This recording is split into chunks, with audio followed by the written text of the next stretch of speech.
Intense campaigning is on for the Lok Sabha polls in Tamil Nadu. Candidates have filed their nominations and hit the ground. So, which are the big battle constituencies in the state?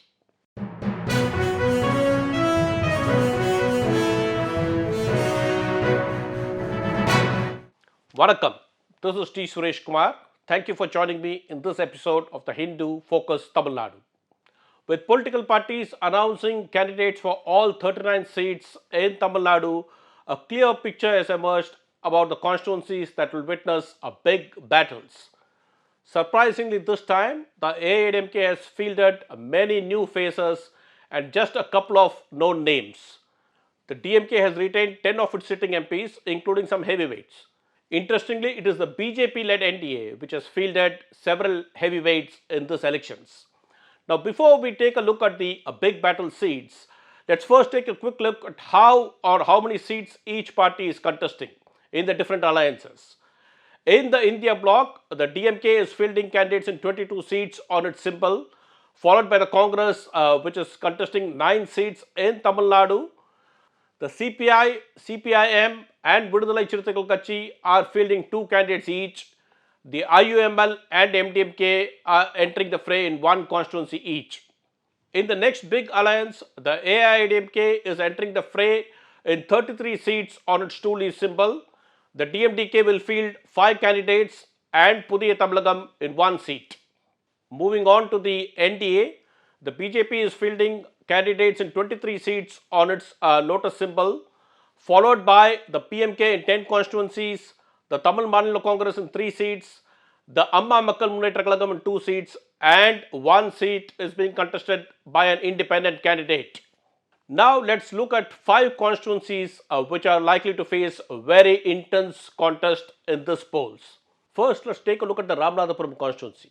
Here, in a big surprise, the BJP has convinced 3-time former Chief Minister O. Pannirselvam to contest on an independent symbol. Pannirselvam, who was expelled from the AIADMK, does not have a party of his own, but he has decided to test his strength and prove a point to the AIADMK. Now, O. Pannirselvam belongs to the Mukkulattur community, and Ramanathapuram as a constituency has a significant proportion of voters belonging to this particular most backward community. The constituency also has a good proportion of Muslim voters.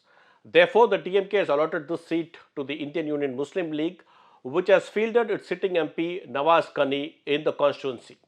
The AIADMK has fielded a Hindu candidate, and therefore, while it is more or less assured that the Muslim voters will back the DMK, the Hindu votes could see a significant division. Nonetheless, one key aspect here is that this is one seat where the BJP also is strong, and similarly its ally, the Amma Makkal Munnetra Kalagam of TTV Dinakaran, is also strong. To illustrate this in numerical terms, in 2009, when the BJP entered the fray alone in this seat, its candidate polled more than 1.27 lakh votes. Likewise, in 2014, when the BJP headed an alliance of its own, its candidate secured over 1.7 lakh votes in this seat. Similarly, in the 2019 elections, when TTV Dinakaran's AIADMK contested in this seat, its candidate managed to get more than 1.4 lakh votes. So that's a very significant number, and this time O. Pannirselvam will have the backing of the AIADMK as well as of the BJP. And besides that, there is a feeling among sections of the Mukkulattur that O. Pannirselvam has been wronged by the AIADMK leadership, which expelled him. Hence, the NDA hopes that O. Pannirselvam will make a big impact in these elections and perhaps manage to outdo the DMK-led India bloc candidate.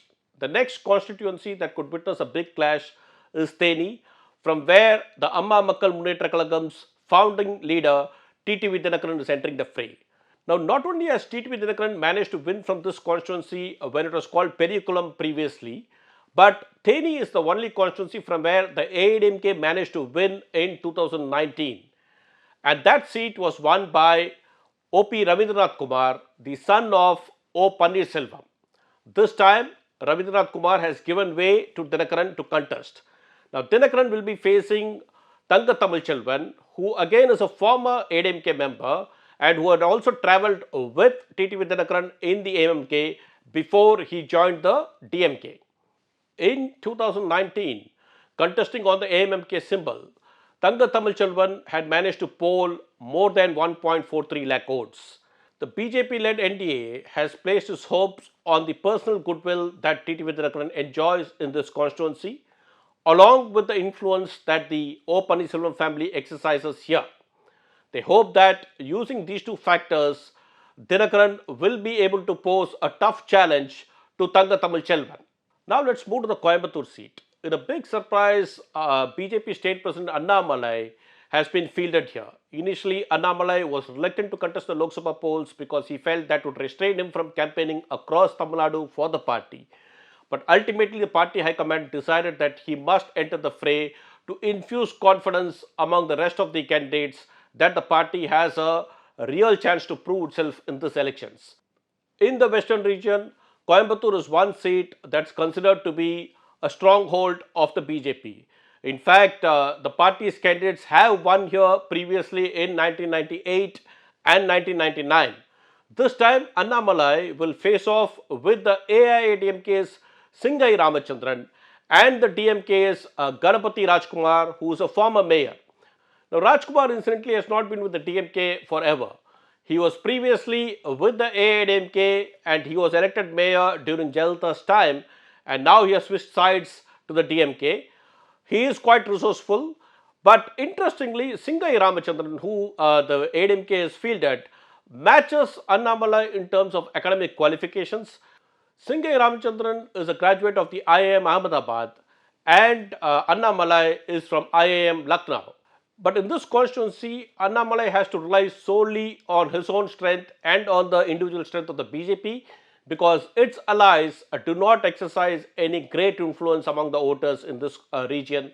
Whereas for the DMK, it will have the support of the Congress and the CPM, which has some presence, notable presence in the seat. The AIADMK, of course, has to rely on its own strength and face the polls here, maybe with some support from the DMDK.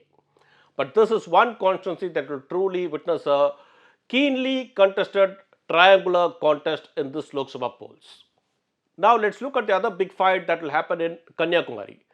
Now this is a constituency that shares its borders with Kerala, and by virtue of that, it is the national parties that exercise influence on the voters in a greater measure here compared to the regional parties. There is also one constituency where the BJP has managed to win, heading a third front in 2014. Pon Radhakrishnan, who won on behalf of the BJP here, went on to become a Union Minister of State, and he also has personal influence among sizable sections of voters. There is also one constituency where you find sizable number of Hindus and an equal number of Christian voters, and therefore a polarization on religious line cannot be ruled out here. This is one constituency where the AIADMK on its own does not carry any great weight or influence among the voters. And therefore, it is more or less likely that this will witness a two-cornered battle between Pon Radhakrishnan of the BJP and the sitting MP Vijay Vasant of the Congress. So while the Congress's Vijay Vasant will be backed by the DMK in significant measure, for Pon Radhakrishnan, he has to face the battle on the sole strength of the BJP and his own personal influence in the region. Now let's go back to the western region and look at the Dharmapuri constituency, which will witness a high-profile battle. Here, Soumya Anbumani, the wife of former Union Minister Anbumani Ramdas, has entered the fray on behalf of the PMK with the backing of the BJP. In fact, in 2014, the NDA had managed to win 2 seats in Tamil Nadu, one of which was Dharmapuri, which elected Anbumani Ramdas at that point of time. Soumya, who has otherwise been heading the Pasumai Thayagam, NGO affiliated to the Patali Makkal Katchi, which concentrates on environmental issues, entered the fray at the last minute. Initially, the PMK decided not to field her, but in a late night reversal, they decided that she must contest to ensure that the party has some greater chances of putting up a tough contest. She is pitted against the DMK's advocate Mani in the region. In 2019, the DMK had won the Dharmapuri seat where Dr. Senthil Kumar defeated Anbumani Ramdas, but this time it's going to be an intense battle in this seat. Now let's also quickly take a look at some other constituencies where there could be interesting battles. First is the Virudhunagar constituency. Here the BJP has fielded popular actor Radhika Sharat Kumar, whose husband Sharat Kumar used to head a party called the All India Samatwa Makkal Kachi but merged it with the BJP recently. Now Radhika is pitted against Vijay Prabhakar, the son of a late actor Vijayakant and the founder of DMDK. He will be contesting with the support of the AIADMK in this seat. The third candidate is the sitting MP Manik Thakur, who will be representing the Congress. So this seat is going to witness an interesting battle. The other seat is the Chennai South, where Tamilisai Soundarajan, former governor of Telangana, is in the fray. She is pitted against the sitting DMK MP Tamilisai Thangapandian and the AIADMK's former MP Jayavardhan. So that is another triangular contest seat in Tamil Nadu. Nilgiris will witness a battle between Union Minister of State L. Murugan and former Union Telecom Minister A. Raja of the DMK. Now, Murugan's entry was surprised because just recently he was elected to the Rajya Sabha from Madhya Pradesh, but the BJP has now fielded him here. Tirunelveli is another seat that needs to be watched. Here, the BJP has fielded its floor leader in the assembly, Naina Nagendran. He is also a former AIADMK minister. He will face off against the Congress's Robert Bruce. The other constituency is the neighbouring Tenkasi, where the BJP in the last minute decided to field the TMMK leader John Pandian on its lotus symbol. Earlier it was believed that in Tenkasi the party would be fielding Ananthan Ayyasamy, who has been working in the constituency at the grassroots level for the last 2 years after having quit his job as a technocrat abroad. But the party decided to go with John Pandian, who is a Dalit leader, hoping to encash on the Devendra Kula Vellalar votes and the other SC community votes in that region. So let's see how it plays out. Most of the other constituencies, I'm not going into details into it because it appears that in many constituencies the DMK will have an easy cakewalk victory in these elections. So that's all about the three big alliances. But let me also mention that film director Seeman's Naam Tamilagachi is entering the fray in 39 seats. It has fielded 20 women candidates, the most prominent among them being Vidya Rani Veerappan, the daughter of a slain forest brigand Veerappan. Now she is entering the fray in Krishnagiri constituency. She was previously with the BJP. She recently joined the NTK, and one needs to watch how she performs in this Lok Sabha polls. On that note, this is D. Suresh Kumar signing off. I shall meet you in another video. Thank you.